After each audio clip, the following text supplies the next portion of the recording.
We are all meeting at a very fascinating time in history when the world is going through a huge evolution. And this evolution is at a point when the global forces which had brought stability post-World War II, that has been disrupted. We are seeing a breakdown of global supply chains. We are seeing the emergence of new technologies, AI, quantum computing, which will change lives, which will enhance productivity, which will improve learning outcomes, health outcomes. But the algorithms on which they are based also has the potential to trigger conflict in societies, and therefore we would require some kind of international regulation. But let me put this in a perspective of India. Ladies and gentlemen, India is today the fourth largest economy in the world. We have recently overtaken Japan.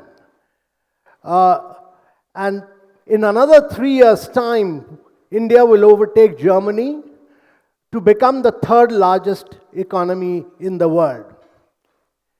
So it is, according to both World Bank and IMF, we are the largest and the fastest growing economy, largest in terms of population, but the fastest growing economy amongst the large economies of the world. In 1700, India had actually occupied 27% of the global GDP, close to. By the time we became independent, our share in global GDP had come down to less than about 4%. So what we are seeing today is actually India's re-emergence as a global power. And many of you would recall that just a decade back, India was termed as a fragile five. And from fragile five, we've moved to being one of the top 5 countries of the world. We were a fragile five. We were a fragile five, and many of you would recall the twin balance sheet problems, where there were huge NPAs in the balance sheet of the private sector, and there was huge NPAs in the balance sheet of our banks. And what was then termed by many economists across the world as a very unique scenario of a twin balance sheet problem. Not only has India overcome that, but has moved to be amongst the top 5 countries of the world. So what has India done? What has India done to achieve this? And what are the challenges before the country? Because the ambition of India is not merely to be a $4 trillion economy as of now, but as the Prime Minister has set a vision of a Viksit Bharat, which means that by 2047, when we become 100, we should be a $30+ trillion economy. So from a $4 trillion to a $30 trillion+ economy means that your GDP has to grow 9 times, your per capita income has to grow 8 times, your manufacturing has to grow 16 times. Now this means that India has to grow at rates of 9 to 10% per annum year after year, year after year, year after year, for 3 decades or more to be able to achieve this growth. Very few countries in the world have been able to do it. Post-World War II, Japan did this between 50s to late 60s, they grew at about 9.6%. Much later, between 70 to 90, Korea did it. In recent times, China has done it for a 3-decade period, growing at about 10.2%. Now, China has done that. It's a large economy. It's achieved this growth over a 3-decade period. It's lifted over 400 million people above the poverty line. But China is not a democracy. India is a democracy. We face an election every 5 years. And therefore, it's important to realize the ambition which has been set of achieving a Viksit Bharat. And what are the global challenges? What are the domestic challenges? We'll talk about. We'll also talk about how technology can be used to pole vault. So what has India done to move from fragile 5 to the top 5? The first and foremost of which is that we've carried out vast structural reforms in our economy. Many of you may not realize this, but we've replaced 28 taxes and about 18 cesses with one tax, that's the goods and services tax, which is paperless, cashless, and is digital. Many of you would recall that at the state boundaries, there used to be long queues of trucks for paperwork. There used to be corruption at checkposts, etc. That has all vanished. And GST is growing month by month, and just last month we recorded the highest revenue received in GST. So that's one structural reform. The second has been the insolvency and bankruptcy code, because in India you could start a company, but there was no way that a malfunctioning company could close down, and there was lack of credit discipline. The NCLT, NCLAT, and the Insolvency and Bankruptcy Code has brought in a lot of credit discipline in the Indian economy, and that's been a very major structural reform. The third has been that many of us who come from the middle class used to book houses with real estate companies, never get them, and therefore the Real Estate Regulation Act in India has brought in a huge amount of discipline in the real estate sector, and due diligence is done because there are regulators for real estate in every state of India, and the real estate sector has really boomed in the last few years through sheer financial discipline. The fourth has been that we've brought the corporate tax on par. 3 years back, India gave away 1,45,000 crores to the private sector of India. Their balance sheets have boomed because we said that our tax levels should be on par with the world's best economies, and therefore the tax rate of internationally the best rates were brought in, and that has allowed India to have a predictable and consistent corporate tax levels. And the last has been a huge focus on ease of doing business. India jumped up about 79 positions in the World Bank ease of doing business. We've scrapped a number of rules, regulation, procedures, paperwork, and we've scrapped about 1,700 laws in India. No other country has done it. Argentina is attempting this.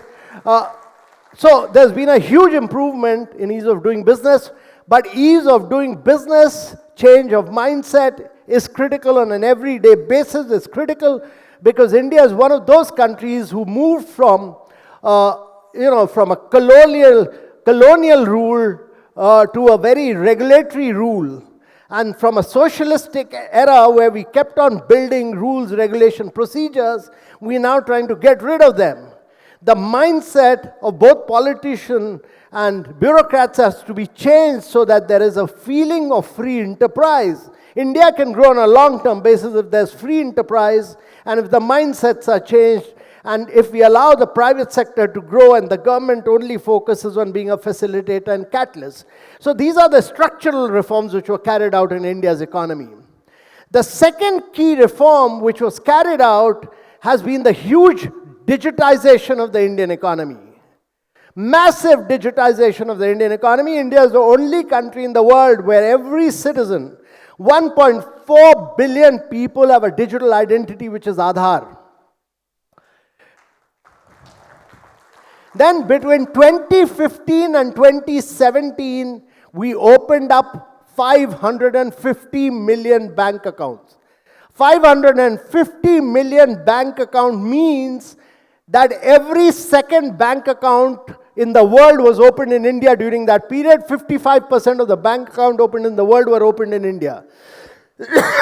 And then we seeded all these bank accounts with both the digital identity and the mobile number All your mobile numbers and your digital identity was seeded with the bank accounts, and that enabled Indians to do fast payments. And India today does about 50% of the fast payments in the world. 50% of the fast payment in the world. China is next with about 20% fast payments in the world. And this enabled, because this model which we built up was very different. This enabled India, many of our startups, MobiKwik, Pine Lab, etc., to read the payment history, to digitally analyze the payment history and provide credit. And then we had another set of young startups called Zerodha, Grow, Upstock, which were able to then take stock market to tier 2, tier 3 cities and rural areas, and therefore wealth creation moved to tier 2, tier 3 cities and rural areas. And then you had another set of startups like GoDigit and Acco, which took insurance, etc., to tier 2 to tier 3 cities. So India is the only country which does fast payment, credit, wealth creation, stock markets, insurance, all within 30 seconds to 1 minute on the go on the mobile. This does not happen anywhere else in the world. Does not happen anywhere else in the world. You know, when I was a young officer, I was working in the fisheries sector of Kerala. My job was to transform the lives of traditional fishermen. I worked for 4 years with traditional fishermen, living day in, day out with them. I could provide them new technology in terms of outboard motors. They could go much further into the sea. I could give them fiberglass crafts. I could give them new fishing nets, outboard motors. But opening their bank accounts was a nightmare. Know your customer, chasing bank managers, getting paperwork. Used to take me 6 to 7 months to open a bank account. Today we do it in less than 30 seconds to 1 minute on the basis of your digital identity. That's how I've seen India transforming from 7 months to 30 seconds in a very short period. What has happened is that India built up a very different model from the rest of the world. In Europe, the technological growth and progress that has happened has all happened because of big tech. It's happened because of Amazon. It's happened because of Meta. It's happened because of Google. It's happened because of Apple. In China, it's happened because of Tencent and Alibaba. But in all these cases, these are closed proprietary models. Whenever you do a transaction on them, your digital transaction is memorized by them, and then they use that data, your data, which should logically be owned by you. They own that data for artificial intelligence, and then every time you get onto Google, they use that AI to get you into the system to provide you information on what you want to buy, etc. Similar model was pursued in China. These are closed proprietary models. In India, we did something very different. We built up the public layer, the digital public interest model, which is the digital identity. That's what the government did. But on top of that, we allowed innovation to take place.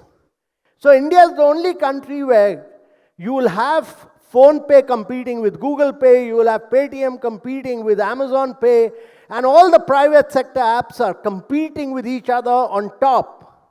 And then we built up DigiLocker, we built up FASTags, etc.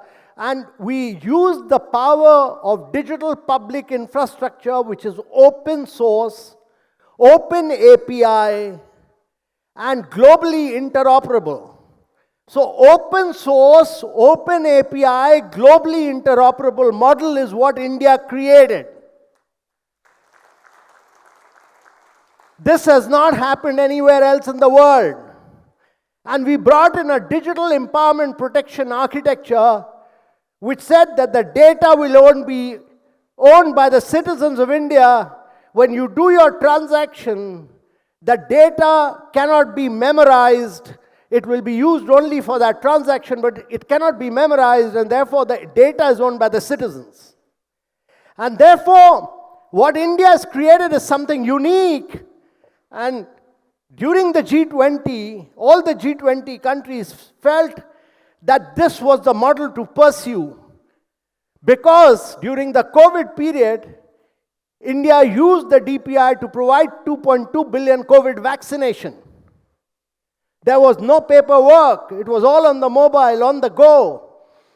I went to San Francisco, where my daughter was, and their vaccination was all paperwork. All paperwork. In India, it was all digital. I've not been to a physical bank for the last 4 years. I've not used physical bank. I've not used my ATM machine. I've not been to use my debit or credit card. I've only used my mobile for all my transaction. The only time I've used my credit card is when I went to San Francisco to hire a Uber taxi. Nowhere in India have I used any of my bank or ATM machine or cards. I can survive on the basis of my mobile, all my transactions. And therefore, what India has built is this open source model of UPI transactions, which is truly unique in the world. And that is why the Bank of International Settlements said, in its analysis of India, said that what India has achieved in 7 years would have taken India 50 years to achieve. What India has done in 7 years would have taken India 50 years to achieve.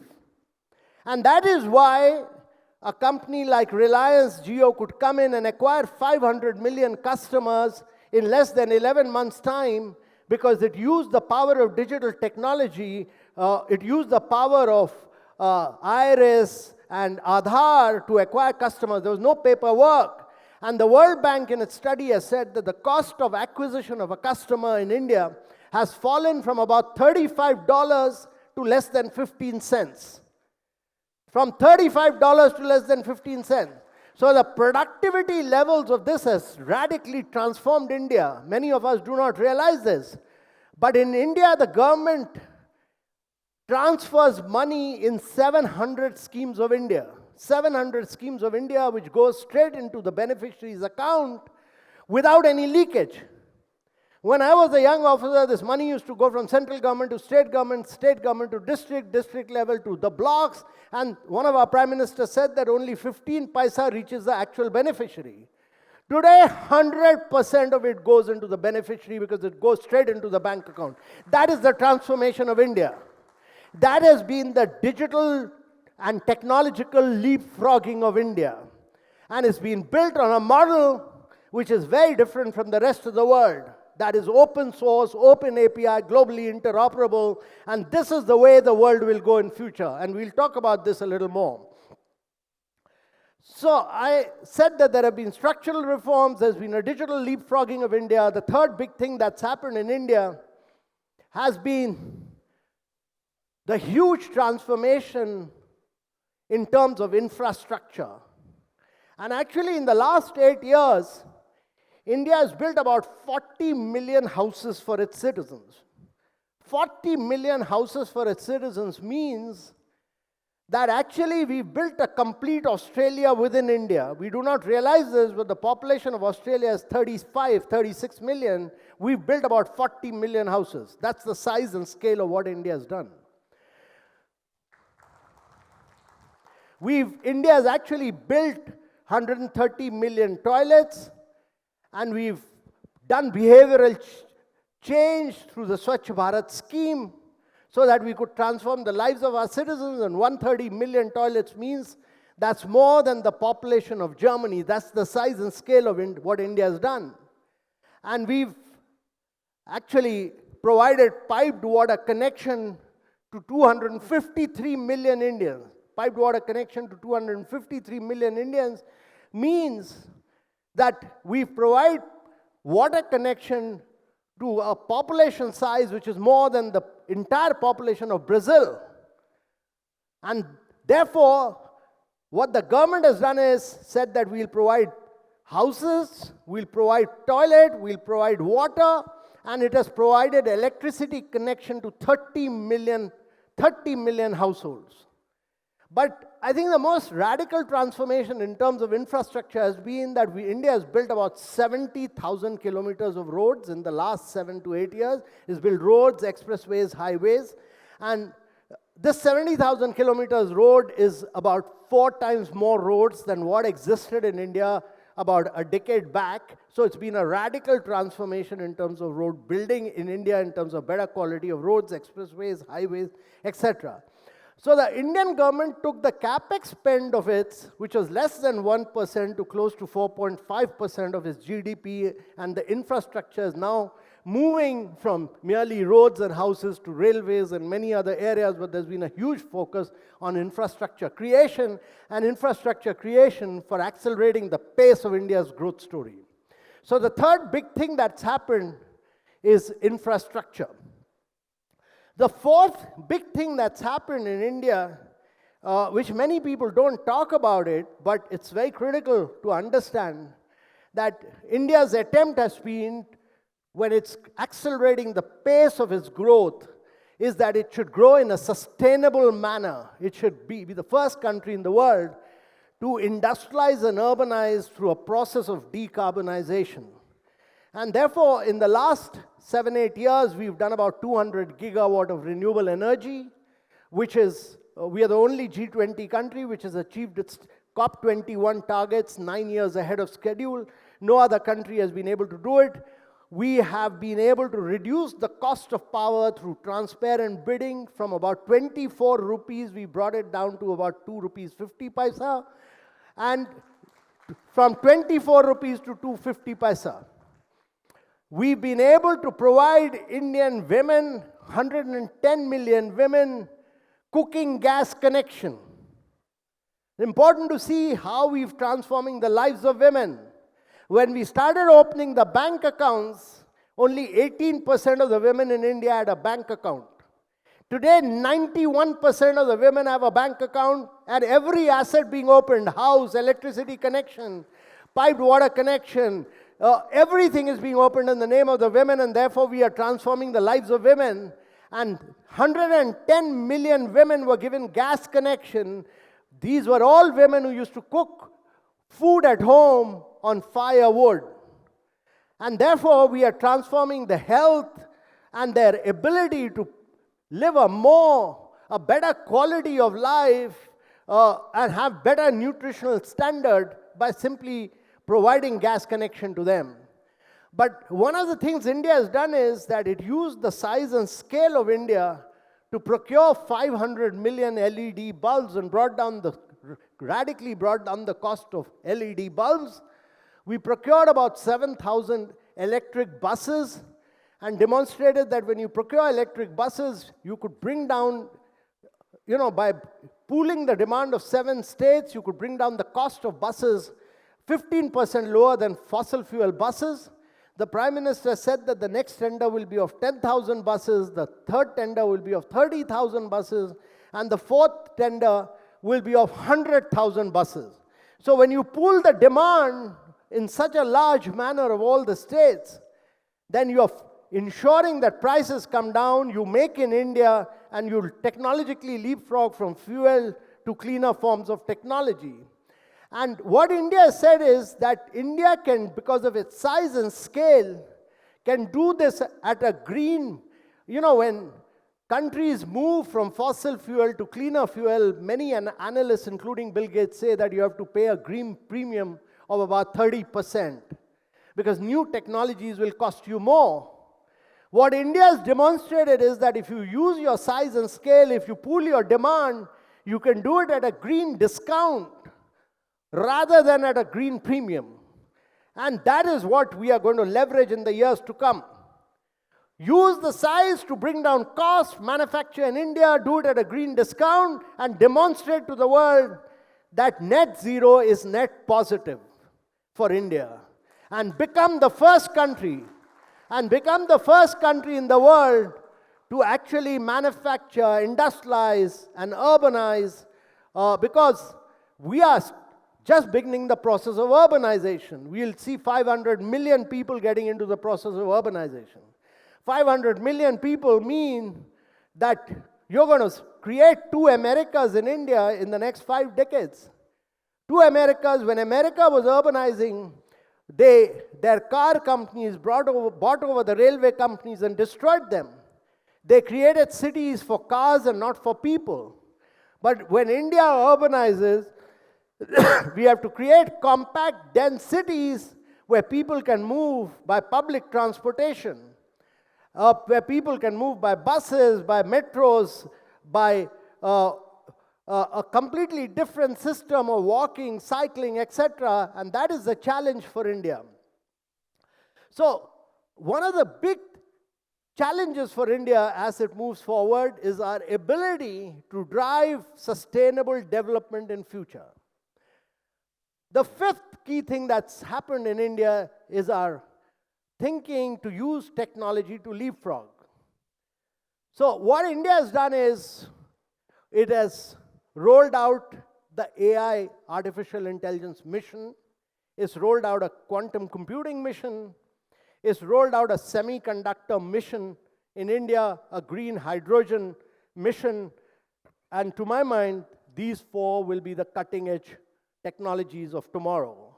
And I'm saying this because the AI race has just begun. Just begun.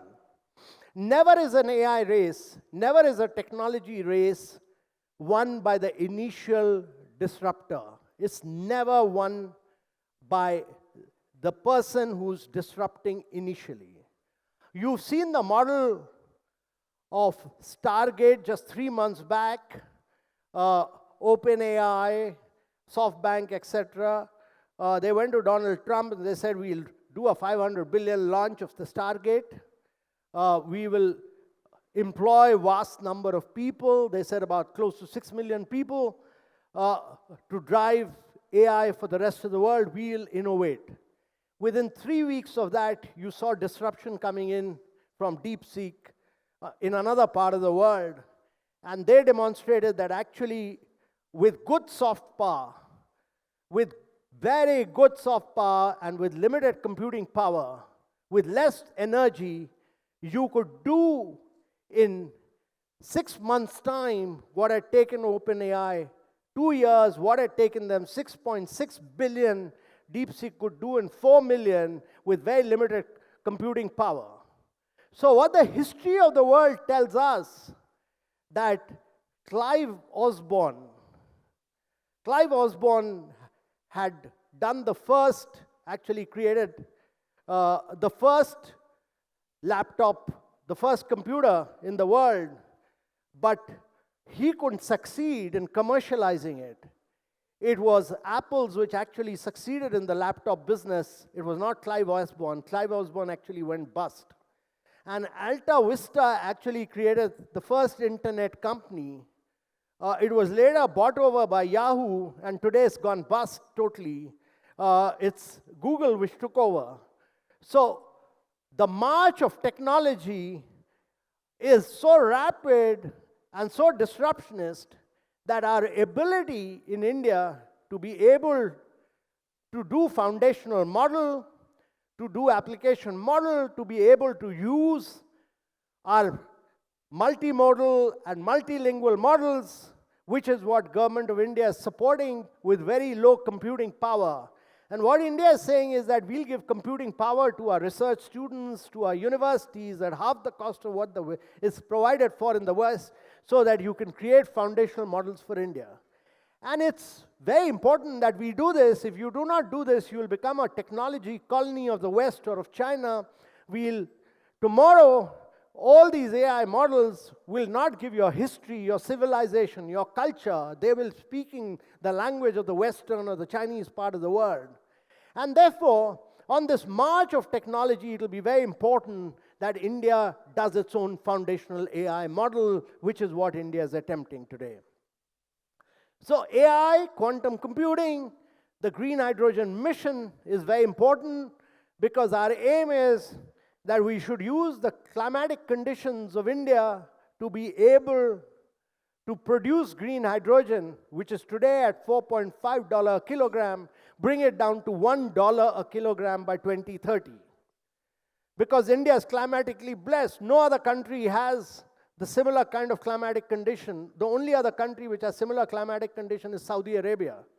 We've been able to demonstrate this in terms of producing solar power, use solar power to crack water through electrolyzers and produce green hydrogen and become the cheapest producer of green hydrogen to the rest of the world and export it in its liquid form, ammonia, to the rest of the world, is the challenge before India. And we've rolled out a very major semiconductor mission of 76,000 crores, and we have about 7 companies getting into the process of design, chip manufacturing, etc., in several parts of India. The aim is that you become technologically independent, because if you do not do this, you will become totally dependent for chips. And tomorrow, many of you should read this book by a gentleman called Chris Miller, who's written this book called Chip War. And he says that if tomorrow China was to annex Taiwan because of its policy, a one China policy, and China said that we'll annex Taiwan even if required by the use of force, China will be controlling aircrafts, it'll be controlling electric vehicles, it'll be controlling all defense machineries, and it'll be controlling solar, it'll be controlling every possible thing in the world, because everything will be managed and run from mobile to vehicles to planes to drones will all be run by chips. And therefore, China will control the world growth and progress. And therefore, it's very important to be autonomous as far as chip manufacturing is concerned, and that's why we've rolled out the semiconductor mission in a very big way. So, ladies and gentlemen, 5 things I've talked about. One is structural reforms, the digital leapfrogging, the infrastructure creation, and we've talked about climate action and our policy, technology, finance to be able to do large-scale disruption at low costs in India in solar and green hydrogen. And lastly, using technology to leapfrog in many areas like AI, quantum computing, and in semiconductor, etc. But as India accelerates the pace of its growth, and it's important again to dwell on this, that we are a $4 trillion economy. We're the fastest growing economy. Our aim is to be a $30+ trillion economy, which means your GDP has to grow 9 times. There are various challenges in the world. And we must know what the challenges are. These are very key challenges. Firstly, geopolitics. The world had seen a relative period of stability from 1945 till now. The institutions of United Nations, World Bank, IMF that were built for the post-World War II era, but that period of stability has come to an end. It's come to an end because we are seeing a war in Europe for 3.5 years.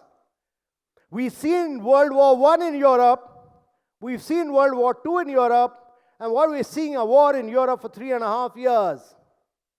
We've also seen a war in Middle East. We've seen about 150,000 people dying in the war in Russia, Ukraine, but over 400,000 people dying in Middle East. We've seen the threat of China to annex Taiwan, and therefore we've seen a short war of 3 days against terrorism in India. And therefore what we are seeing is it's a different world geopolitically. The geopolitics as it has emerged in the post-World War II era has come to an end. It's a different world. The second key challenge before the world is that the global supply chains, free trade, which had allowed China to grow and lift 400 million people above the poverty line, which has enabled India to lift 250 million people above the poverty line, that period has come to an end because both Biden imposed heavy tariffs on China and Trump imposed 145% duty on China, which is backtracked and brought it down to 30% against China's tariff of 10%. But what you're seeing is that he's broken the WTO, the multilateral order of World Trading Organization, by saying that I do not recognize the distinction between developed, developing, and least developed country. and that I'm going to impose tariffs at my will and not at the behest of WTO. And he says that I will negotiate tariffs instead of WTO with 60 countries. With 60 countries, Trump is negotiating tariffs.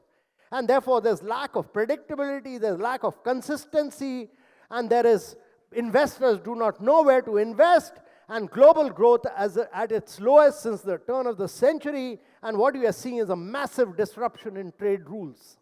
So this is what we are confronted with.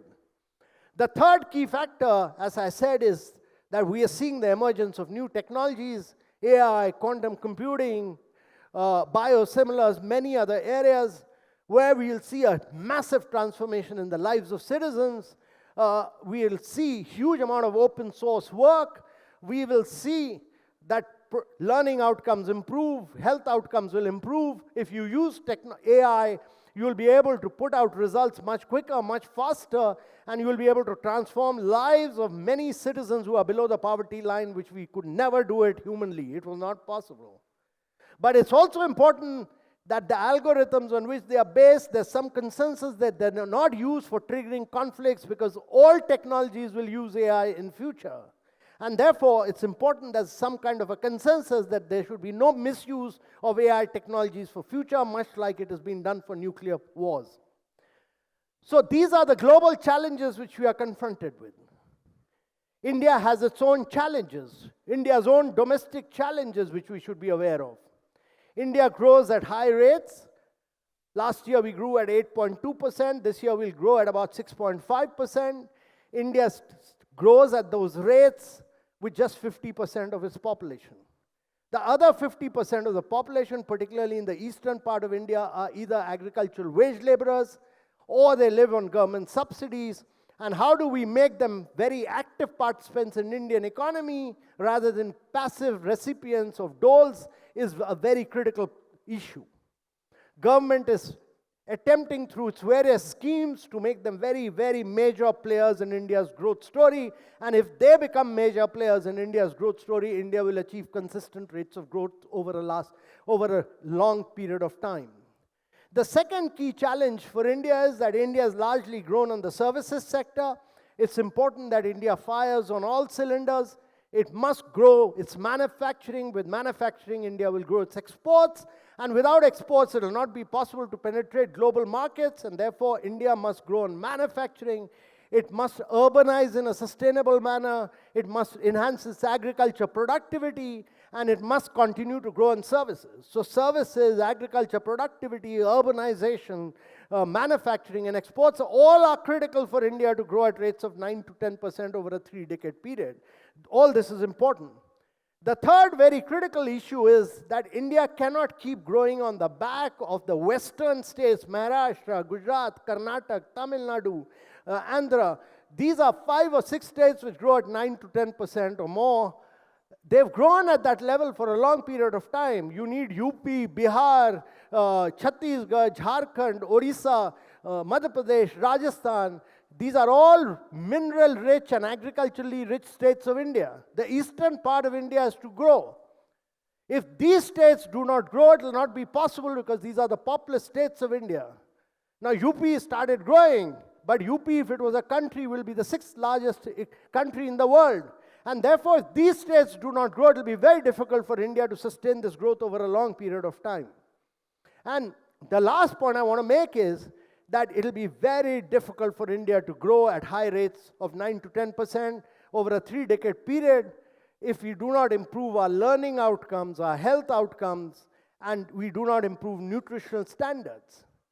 Because we have too many stunted children, we have too many wasted children, and it's very important to use technology to improve nutritional standard and track every single mother from the point of a pregnancy to the point of a delivery and for the first 3 years of a child's birth. It's very, very important for India because no country in the world has been able to grow at high rates for a long period of time without improving the Human Development Index and without improving the Physical Quality of Life Index for a long period of time. And the last point I want to make is it's very important that we must, in all areas, the only way India can sustain this growth is by using technology to pole vault in many areas. And it's actually innovation and R&D, which is very critical, but we spend very little on R&D, only 0.6% of our GDP. We have a scheme of 1 lakh crore, but important thing is that unless and until the private sector of India does not innovate, does not do R&D, it will be very difficult to compete with the rest of the world, because other countries are spending 5 to 6 to 7% of their GDP on R&D. Having said, I've told you what India has achieved, what are the global challenges, what are the domestic challenges. I'm a strong believer that this is India's century. I'm a great believer in the fact that this is not merely India's decade, but this is India's century. This is India's century because we are the only large country in the world which is growing. Last year grew at 8.2%, this year growing at 6.5%, but we are the only $4 trillion economy growing at about 6.5% plus. No other country is doing this. We are the only country in the world today which is actually creating 8 airports and about 3 metros every year. We are the only country which does about 30 kilometers of roads and about 12 kilometers of railway line every day. No other country does that. We are the only country in the world which has done about 31x of solar energy enhancement in the last 7 years. And as I said, we are the only country in the world which has been able to create the third best startup ecosystem in the last 7-8 years. In 2016, when we started the Startup India movement, there were just 156 startups. Today, we have over about 160,000 startups. We have over about 140 unicorns. And that shows that it's a very young India. And why I'm saying this is India's decade and India's century is because the average age of India is 29. Even when we become 100 in 2047, the average age of India will be 35. No country in the world, if you look around the history of the world, America is aging, Europe is aging, Japan has aged, China is aging much faster. And no country in the world which is young has not been able to create wealth when it is young. There are very low dependency burdens, and India's demographics are to its advantage, and a young India will create wealth and grow rapidly. And that, to my mind, with these structural reforms, with this technological leapfrogging, with this focus on infrastructure, will enable India to become a $30+ trillion economy by 2047. And therefore, my belief is that this is India's century. Thank you very much, ladies and gentlemen.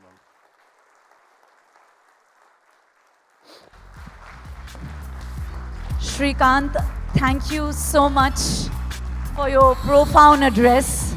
And as you get this standing ovation, I must say thank you to you. Thank you for pushing the boundaries of our technology leaders to think beyond the organization boundaries and think in the interest of the collective nation. Thank you so much. We'll have you shortly back onto the stage. Do you want some question answer? Is there any question? I can take 2-3 questions if you have. Lovely, yeah? Sir. Yeah. Thank you so much. Yeah. We will be happy to take up some questions there. Sure. So my name is Mayank Sharma. I am DPO with CRISIL Limited. First of all, before asking the question, I must say that it's always great to hear you. I'm your great fan. But today, I literally had the goosebumps.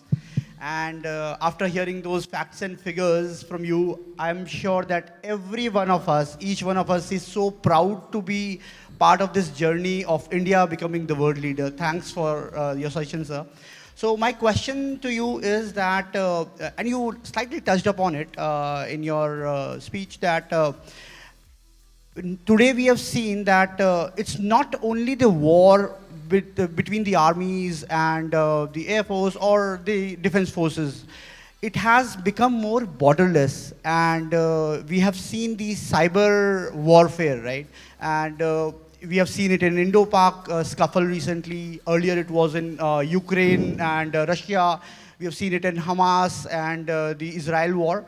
So, because now, and you mentioned that the world biggest countries, they hold so much of data and they have good position when it comes to holding that data. And so, when it comes to cyber warfare and it is boundaryless, what is India's approach towards it? Are we looking for some global cooperation towards, defending this, which seems to like a very, very difficult warfare, right? So what is our approach towards this cyber warfare that recently we have seen that countries are using in during the times of war? That's a very, very important question, because my belief is that it's not about borderless, it's about all wars being tech related. I mean, wars will not be fought by artilleries or by, armies anymore. Wars will be fought by drones and by missiles and by technologies, information technology, and they'll also be fought by information warfare. And the only reason why I decided to come for this conference, because I thought, there'll be CIOs and there'll be CIOs, security officers, and all of you in this moment of when we had this conflict, you've seen that it was a high-tech war. It was a high-tech war. There was also an information warfare. There was a propaganda machinery working at the same time. The Chinese propaganda machinery, the Pakistani. We went and bombarded their terrorist camps. We totally demolished their terrorist camps. We've gone deep inside and attacked their airfield. But they are using propaganda and information warfare. And therefore, to my mind, cyber in due course today's information technology world, cyber will be one of the most critical issues. And therefore, government has done a lot in this area, certain, and you have the NSCS and many other agencies which are doing a lot of work around cyber. During G20, our cyber site was attacked. We faced many challenges. But I think to be able to keep abreast, to be constantly ahead of time, it's not merely the government. The private sector will have to play a key role. All the CIOs here will have to play a key role. All of you will have to take the key transformative role in using cybersecurity.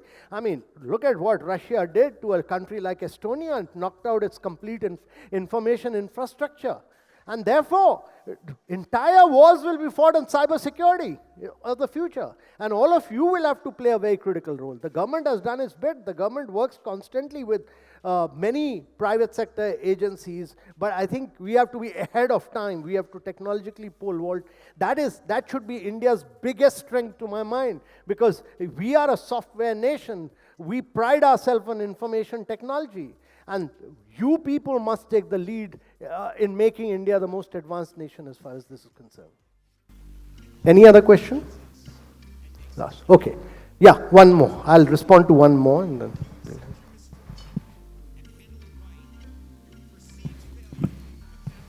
So you touched about India must grow 9%, right? So what would be your take on or a suggestion to grow agriculture sector? And as of now, what is the percentage it is growing, at what rate, and what would be your suggestion? Because to my mind, I think that is the only sector which is not been growing the rate it should have been grown. Yeah. No, it's again a very important question, because the challenge is not merely about agriculture, but the fact that 46%. Before COVID, 41% of India's population was in agriculture, but after COVID, 46% of India's population is dependent on agriculture. You need to take that population away from agriculture, put it in manufacturing and urbanization, but you need to enhance productivity in agriculture. Now, agriculture is a very contested sector because you need very rapid reforms and you need technology. In this area, you need very many radical reforms.